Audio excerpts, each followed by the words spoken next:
I kind of traveled around Southeast Asia, came to Vietnam, and just had this brilliant idea of how would it be I would like really live here.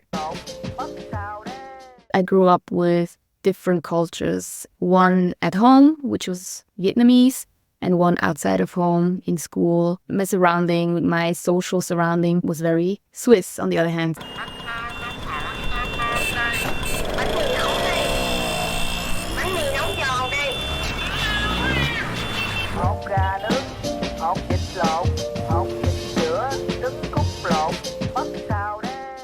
Welcome to another episode of a Vietnam podcast. I'm your host, Niall Mackay. I came to Vietnam in 2015 for a vacation, fell in love with the place, went back to New Zealand, couldn't stop eating Vietnamese food, Vietnamese coffee, and nearly even bought a ba for $9 but I couldn't bring myself to do it because it's such a terrible beer. My wife and I decided we were going to come back to Vietnam, and we did that in 2016. We were only going to be here for 6 weeks. And 8 years later, we are still here, which shows you how much we love the place. I started this podcast in 2019 as a hobby, and I met some incredible people along the way. I wanted to share stories of people connected to Vietnam. Now, in this episode, I'm going to be talking to somebody that I met back in 2021. They were on season 5 of a Vietnam podcast. They moved to Vietnam in 2019, and they came back to Vietnam to discover their roots and then left Vietnam mid-pandemic in 2021. And I'm excited to hear how life has been since then. So welcome back to a Vietnam podcast, Nhi Mai. Hello. Thank you so much for the very nice introduction. I'm very happy to be back on your podcast. It's crazy how fast time flew by. Crazy, right? And I forgot to mention I was also on your channel. So you had your own channel, Now on Nhi. And it's just reminded me that we had a whole big discussion, which we're not going to discuss again, about how to say your name. But Now on Nhi. Then you interviewed me on your channel, the Now on Nhi channel, in the Old Ladies Drinkery, which is RIP, which is another location that didn't survive COVID, like many businesses. Obviously many people as well, and lots of people left Vietnam as well. So we last spoke on a Vietnam podcast in March 2021, and then you left not long after that. So tell me a little bit about why you left. Tell me very briefly, remind me, why did you come to Vietnam again, and why did you leave? So I came to Vietnam as a tourist. I think a bit similar as to your story. I didn't really plan on staying there, working there, and really, live life in Vietnam. Back then, I quit my job in Switzerland and I kind of traveled around Southeast Asia, came to Vietnam, and just had this brilliant idea of, what about, or how would it be I would like really live here? And I had like many questions in regards of, how would my life be if I would have been, if I was born in Vietnam, and all these kind of questions. So I think one thing led to another. And then once I found a job, I basically decided to take the chance and maybe stay there for 2 years for some experience, for, just to experience life there, not only career-wise, but also, life and meeting people, and just in general very curious about what's going to happen next. And then, so I gave myself like 2 years, but then ended up staying 3 years. I think the pandemic made my stay in Vietnam a little longer than expected because it was like really uncertain. Also, Switzerland back then was not really clear, like how it's gonna be in the future, and all these kind of uncertainties. So, yeah, it made me stay in Vietnam a bit longer. But then eventually I decided to move back because one, like my contract ran out in Vietnam. So I decided, okay, so it's a good time to come back. But also I never really intended to stay very long. So I think it was good timing. Yeah. I think that's the main reason. And we talked about it before, and I found it so interesting because I talked to many people about it on the podcast about being either like a third culture kid. But did you describe yourself as that? I would say so, yes. And remind me, what is a third culture kid? Well, I'm not sure about like the correct description or the definition of it, but I would say that my parents are immigrants. I was born and I grew up in a foreign country, meaning not in Vietnam. So I guess I grew up with different cultures.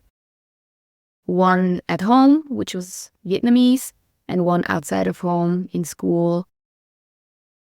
My social surrounding was very Swiss, on the other hand. So I think that was also like the reason why I wanted to discover my roots.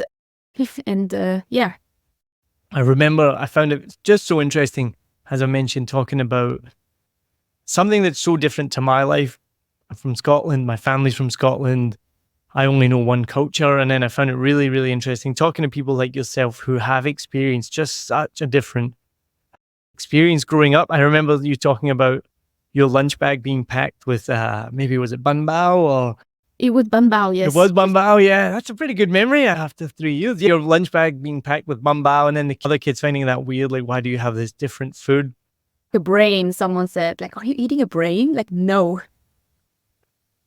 Let's be honest, inside of a bun bao does kind of look like a brain. It does kind of, yeah. So you wanting to come back to Vietnam essentially to discover your roots, right? Was your first reason to come back. Did you feel that you did that? I think I did to a certain point. I mean, I knew the culture before. I was in Vietnam before. I've been there for like, on holidays with my mom. I have extended family there. So I did know Vietnam to a certain extent, but I didn't really know like a big part of it. And I realized it while I was there. Because in the beginning, I thought, oh my God, I'm like the only crazy person that is kind of going back to their parents' country. Like also had some guilt feelings in regard to, my parents left the country for a reason. And I'm so privileged in Switzerland. I have all these kind of things and all these opportunities. Why am I moving back? And I think a lot of also local friends had the same, like question. Yeah, I think I did connect with the country. I traveled a lot in Vietnam. I saw many different cities and food, which I wouldn't have the chance to in Switzerland. But also I have to say, like, I discovered the bubble as well, of Viet Kius such as myself. Also how, like, young people are living in Vietnam, what their interests are, music, pop culture, like all these kind of things. I think I did, discover a lot of things that I wouldn't have known if I would have stayed in Switzerland. Well, I know you'd been here on holiday before, like you mentioned, but what perceptions did you have of Vietnam before you came, and how many of them were confirmed and how many of them didn't turn out to be true? So, I mean, the only information that I got about Vietnam is through my parents, and so mostly it's dangerous. I mean, I didn't really know about the nightlife, the District 1 and District 3 and District 2s and whatnot. So my perception was really like, it went to, how to say, my grandma had a big garden, or still has a big garden. And so that was my area that I knew of Vietnam. And that's how I imagined Vietnam to be. But it wasn't that at all. So I think many people were concerned, like my mom included, obviously, that I would make the step, but I was and I'm still very stubborn, and I want to try things against all odds. I just want to find out. So yeah, I'm glad I did. And so what were some of the things that surprised you when you moved here?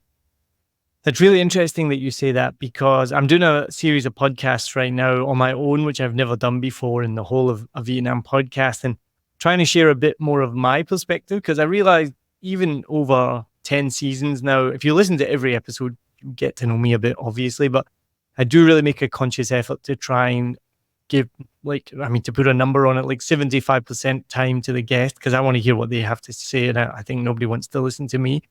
But now I've been here for so long, which when I wasn't here that long when I started the podcast, now I want to share a bit more about what life is actually like here for me, especially being here for 8 years. And what I've been talking about recently is similar to what you're saying, that people have a perception of Vietnam. So what I say is, and I'm being a bit, stereotypical, but I say people have a perception of buffaloes, rice paddies, and lanterns, right? And then, but for you, and I've heard this from other children of immigrants who left Vietnam, that their parents thought it was dangerous, that you can't go back, that there's trouble on every corner. And then you come here in Vietnam, Saigon anyways, it's super safe as far as I can see. I'm sure there's obviously pockets of danger and things like that, but generally very, very safe.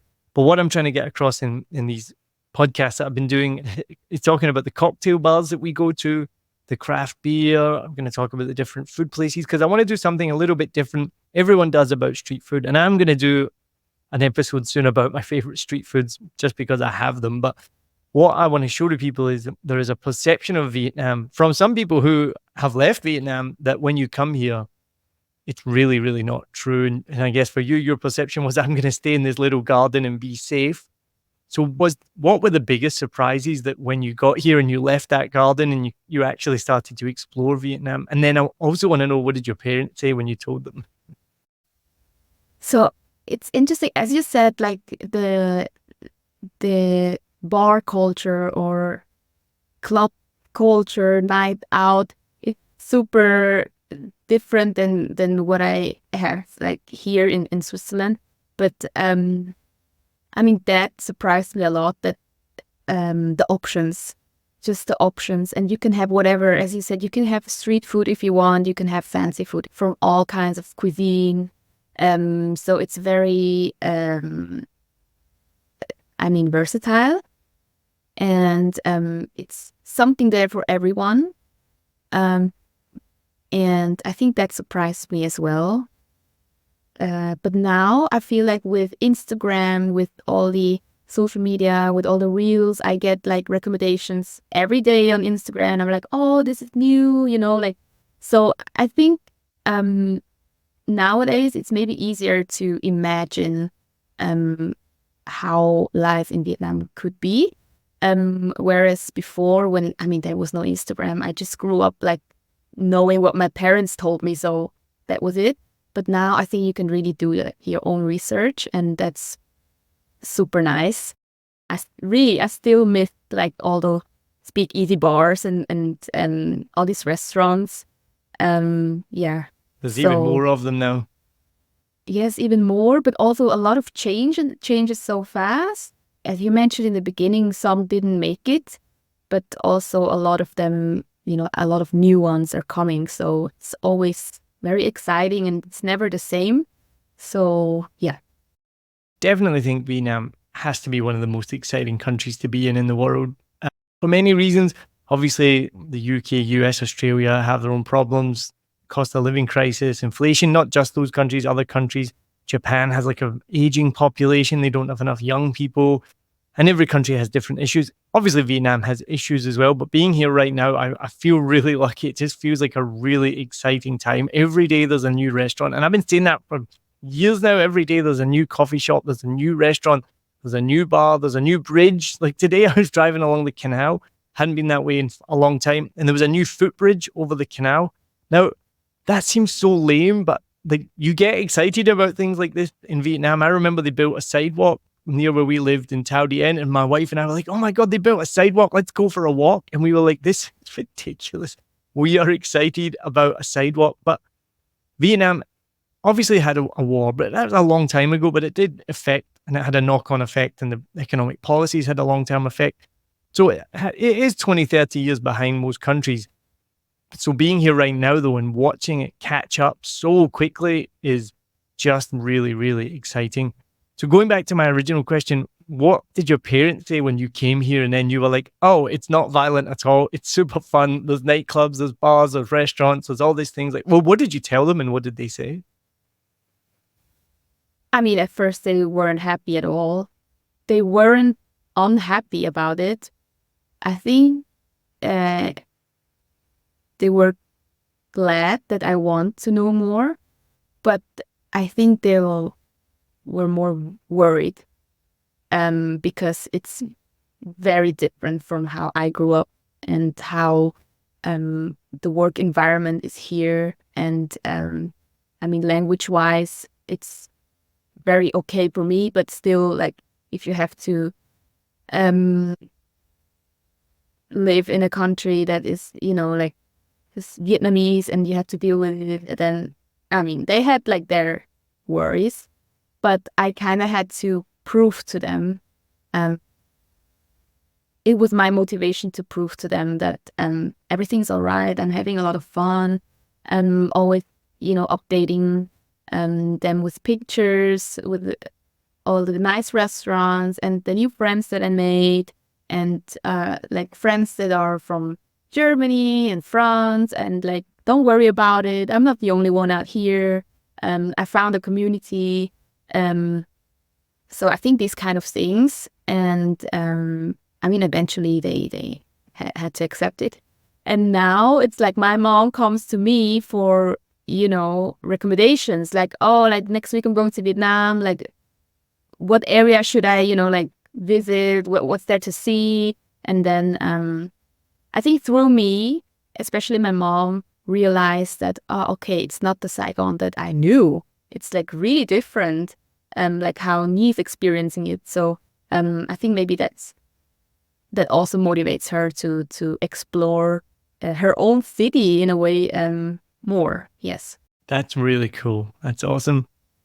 So talk me through then the decision to leave Vietnam, because it was really at the height of the pandemic here in Vietnam. So 2020, the pandemic started, the world went on fire, but then Vietnam was really insulated, closed the borders right away, had an amazing system.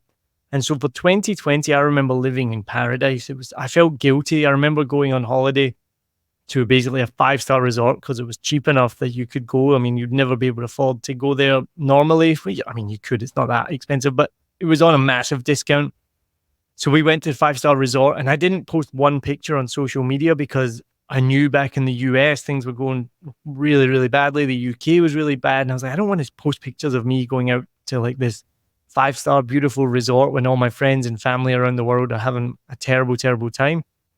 Then fast forward, 2021 came, we had the Omicron variant.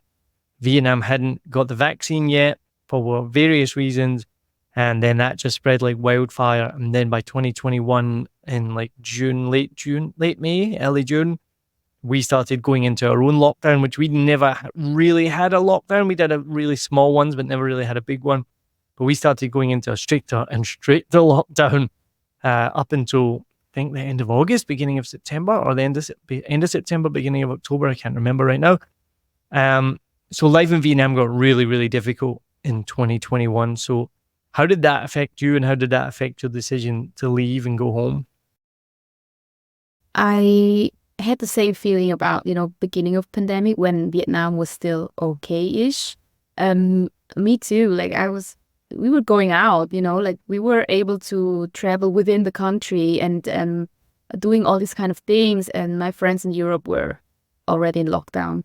So I definitely enjoyed that time. And then also lockdown came, and really, I kind of liked it, like to have this calmness for once in such a busy city. And also the air was so clear. I don't know if you have realized it, but, like things started to change and slow down a bit. And I kind of like that. Enjoy it, because Yes. we couldn't leave the house. I remember just looking out the on the window being balcony. like, look at those Yeah. blue skies. I'm excited to tell you that here quality lately has been incredible. Like yesterday morning, I looked up, it was green. We were just talking about it. I don't know if more people using electric bikes. Like we got an electric bike. There's more electric cars on the road. Maybe construction has slowed down because they've built a lot of things already. I don't know. I'm just speculating. But for the last like few months now, I can remember mostly every day is really, really nice out. Like our window looks out quite far and I'm like, I can see D7 from here. This is incredible, when normally it's like super polluted. So we do have bad pollution days sometimes, but it does seem to have gotten better. But sorry to interrupt. So go back. So lockdown, fresh air. Lockdown, fresh air, all good. But I was planning to move back to Switzerland for a longer period already. So as I said, like this whole COVID situation kind of extended this decision. And at one point also, the vaccine that you have mentioned, I was not able to get vaccinated. And so that was also a reason why I thought, okay, maybe it's time to go home. I didn't know then that it's gonna be like go back home for good. But yeah, it was. So I came back and I thought, okay, maybe it's time to move back and to kind of settle down back in Switzerland. So that was an ongoing process. It was not really like a day where I decided, okay, now I want to move back. Let's pack everything and go. But it kind of slowly, in the process, kind of turned into moving back for good. And how did that feel then? Or you thought, this isn't the end, I might be back? I don't really know. I think there were a lot of different factors. I think I realized when I arrived in Switzerland, I was like, oh, everything is so organized. Like I can just sign up for my vaccine like same day, and having my family close and also my friends, and just I'm a very visual person. So whenever same as when I moved to Vietnam, I didn't plan it. I had to be there and kind of take it in for a minute. And then I was like, okay, let's try. And so it's the same as for when I moved back to Switzerland. So everything is very spontaneous and very flexible. So yeah. Well, culture shock is obviously a massive thing, especially coming to Vietnam. One of the biggest culture shocks that you can get when you come here, because it is so energetic, to put it in a positive spin. It's just a very energetic place, lots of things going on. Frenetic is another good word. So did you have reverse culture shock then going back to Switzerland? Not really. No, I don't think I've been away for long enough to really get a reverse culture shock. The difference was big and I had to adjust back to this life. So I think maybe that was a little difficult at first, but it's nothing new. So I knew all of this before. So it worked quite well. I just enjoyed the silence sometimes. Like it's so nice. Everything is so, like so slow. Like there are like 5 coffee shops that I really like, and they've been there for like I don't know how many years. Nothing changed. So sometimes that's good too. I love the silence as well when I go back to Scotland, go back to my parents' house and at night time, and it's so nice. Yeah, I just saw an Instagram reel this week about how in Germany, apparently it's still really like paper based. Like there's a really funny girl. I'll need to find out her name. She's Vietnamese, but she lives in Germany with her German partner, and she makes these really funny reels about adjusting to life in Germany as a Vietnamese person. And so all these things that I guess if you've been to Germany, I know you're not from Germany, but you're very close and location wise and share a language. You speak German as well, don't you? Yeah. Yes. So this reel just made me laugh because I didn't realize. So Germany, is this true? And is it true for Switzerland? I don't know, but like they don't even have apps for things and everything's paper based, and making appointments can be such a nightmare. And I was like, wait, I thought Germany was like one of the countries leading the pack in the world, like really ahead of times. And then you realize like Vietnam is behind on a lot of things, but then you're like, oh no, Vietnam's actually like way far ahead. I think I know what reel you're talking about. I think I saw it too. I follow this girl as well. It's really funny. Um, Let me I get a think name. to us, AJ. it's What's the name of Twee, that right? German girl? Do you know it? I think it's Twee. Twee Min some. Vietnamese girl that lives in Germany. The real what? Yuen. Ah, Yuan. Yes, Yuan. I'm gonna Yes, call this. All right, I'm gonna pretend that I remembered. Oh yeah, it's Yuen something, right? right. I'll put a link maybe in the show notes. Go check her out. But she's really, really funny. So she's really funny, and I think it's true to a certain extent. I mean, I remember when I lived in Vietnam, I had a mailbox, but it was always empty. Like except for like some electricity bill, maybe once in a while. That was it. Like I never really, like looked at my mailbox. But now you have to check your mailbox every day because like, like some information is incoming, some invoices. I mean, like it's a lot of paper, and advertisement, magazines, everything is like, so you really have to empty your mailbox on a regular basis, which is new. I mean, not new, but like very different from what I had in Vietnam. And I mean, there are apps for things. Obviously, we do have online banking and like um, um, cashless payment and all these things. I think it depends on the person. You can definitely get into it, but I know many people, like some friends included, they just don't want to. They feel like, oh, I want to do it. I need it on paper as proof. I need to put it in a folder, and I need to, I don't know what. But it's really more paper, and also taxes and all these kind of things. So you get a letter for everything. Yeah, that's true. So tell me, what is life like back in Switzerland compared to Vietnam? Very slow. It's very calm.